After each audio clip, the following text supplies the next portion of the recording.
Ciao ragazzi, come avete sentito, Kawai MP7 SE non è solamente un piano, è un po' di cose, oltre a uno stage piano, ha una serie di suoni interni. Faccio questo video perché dopo aver fatto quello dell'MP11 SE, che ha una tastiera in legno, ha praticamente la meccanica di un pianoforte all'interno dello chassis.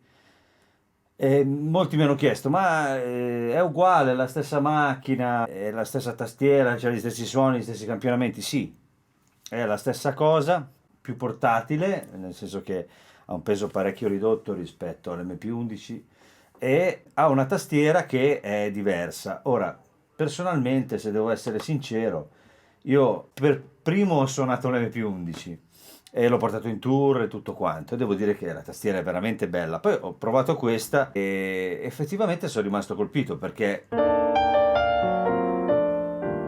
è molto molto bella e soprattutto risponde molto bene alle differenze di tocco, nel senso, non di tocco personale, ma se si cambia la velocity, se si cambia la risposta della velocity, quindi le curve di velocity, si ha un risultato proprio pianistico differente, un suono diverso.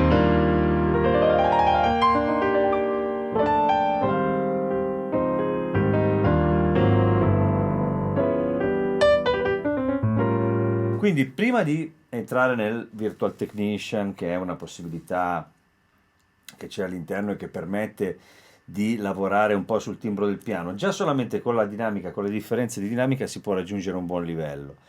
Dico questo perché è importante, nel senso ci si trova di fronte a un pianoforte, lo si sente un filo scuro, si può fare quel discorso lì. Come dicevo, non è solamente un pianoforte, in questo caso si collega Kawai allo stage piano, diciamo più pianistico possibile, ma in realtà qui siamo di fronte a una macchina molto più versatile.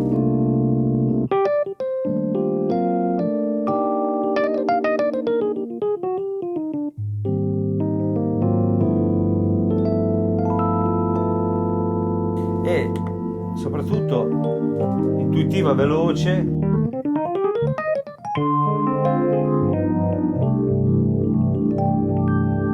E questo vale per la maggior parte dei suoni.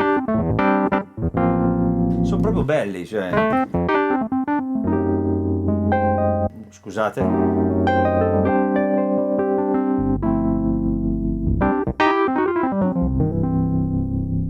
Soprattutto piani elettrici, Wurlitzer bellissimi.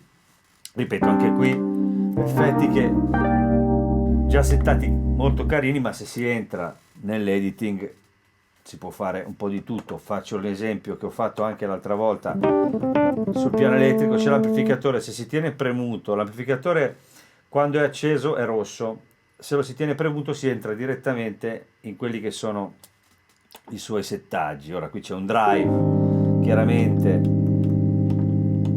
che si può regolare.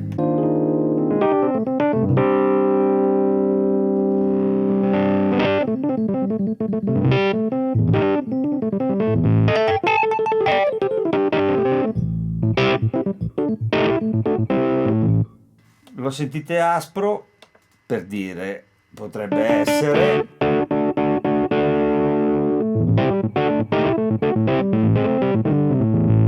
Ho l'equalizzatore dell'amplificatore, per ogni modello un equalizzatore, insomma è molto profondo l'editing.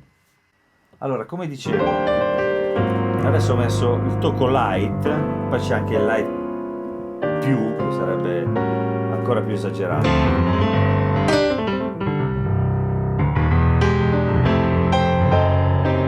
Ma se lo metto su normal, in realtà ha un tocco, devo dire, molto naturale, quindi posso entrare nell'editing, andare in quello che è il Virtual Technician, che dà delle possibilità che si chiamano voice, a parte la resonance, la quantità di resonance, la quantità di damper resonance, il key off, tutti i rumori vari che si possono accentuare o meno. Questo voicing è interessante invece perché si può scurire oppure si può schiarire con dei bright, nel senso che il tocco è come se il pianoforte fosse più leggero. Stessa cosa, c'è anche più bright di così. E poi ce n'è uno che si chiama Dynamic, che apre, quando si suona piano si scurisce.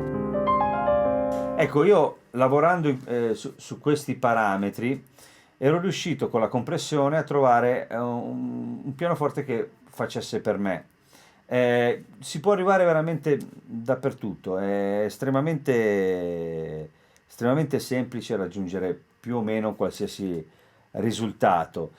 Poi qui siamo di fronte secondo me, cominciamo a essere di fronte a un campionamento sul quale lavorando appunto si arriva più o meno ovunque. Poi è questione di gusti, si sa, il pianoforte è estremamente una questione di gusti. Io devo dire live, utilizzo sia questo che Nord,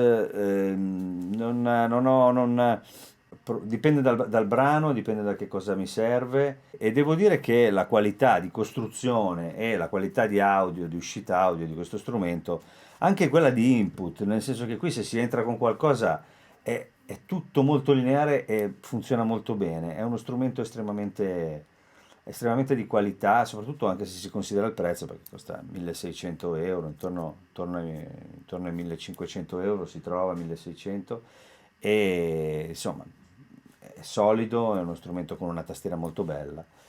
Tornando a noi, il piano d'accordo, pianoforti ce n'è più di uno, quindi c'è anche questo che è l'EX, perché quello che stavamo sentendo è l'SK. L'EX è interessante perché è un po' più a fuoco, nel senso è un po' più dritto, un po' più mono, non so come dire. Poi anche quello si può scegliere, questo è interessante, sentite. Torno sull'SK che è molto largo, posso scegliere anche di renderlo centrale, sentite, completamente, scegliere quanto aprire lo stereo. Questo è interessante su pianoforti come questo EX, che è un po' più rock and roll.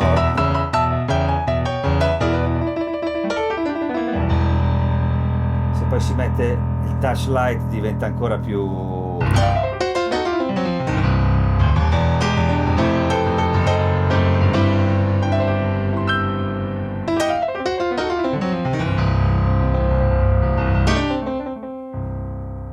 Quindi questo era un esempio, poi c'è l'SK5 che è ancora più... Un'altra cosa che c'è è la top board, cioè nel senso quanto è aperto o chiuso il pianoforte. Chiuso. E allora qui si gioca sul tocco e si può arrivare chiudendolo da una parte, aprendolo dall'altra, facendo tutti questi tentativi si raggiungono un sacco di possibilità. Piani elettrici, come dicevo. E poi c'è anche questo Electric Grand che non è il CP70, è l'equivalente di... Questo è bellissimo.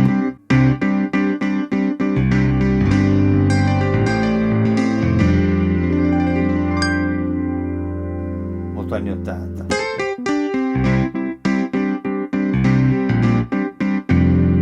Quel pezzo che stavate sentendo l'ho usato per dare un po' di questo colore 80s alla cosa. Questo è veramente molto efficace e molto bello. C'è un po' di tutto, poi c'è da divertirsi provandoli tutti.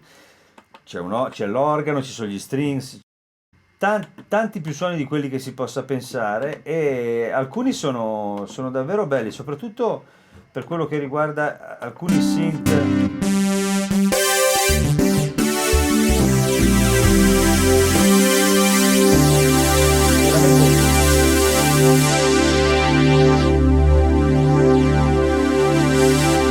Cutoff e resonance, e ci si può lavorare, fare un po' di tutto. Ho usato un synth anche in quel pezzo che stavate sentendo. Poi, ultima cosa prima di chiudere, è importantissima, è una master keyboard seria, nel senso che quattro zone si può lavorare in maniera parecchio profonda dal punto di vista appunto del controllo esterno di altre macchine, ha un'implementazione MIDI molto più profonda di molte altre macchine simili, molti altri stage piano. Niente, io insomma direi che questo è.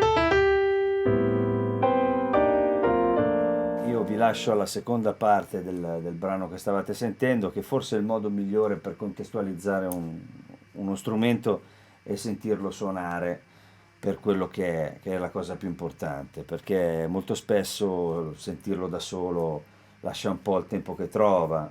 Faccio un esempio: se io mi metto nella condizione di avere un suono che mi piace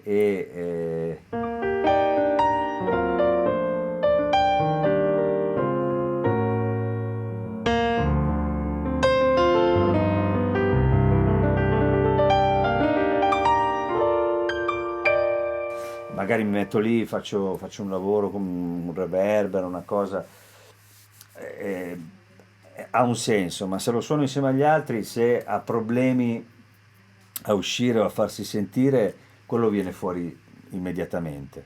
Io vi ringrazio e vi saluto, nel ricordarvi di non pensare esclusivamente a un pianoforte, ma a tante altre cose. Vi saluto, vi ringrazio e vi lascio alla seconda parte di quel pezzettino che stavate sentendo e che spero vi piaccia e vi possa aiutare a capire cosa abbiamo di fronte. Un abbraccio forte, ciao ciao.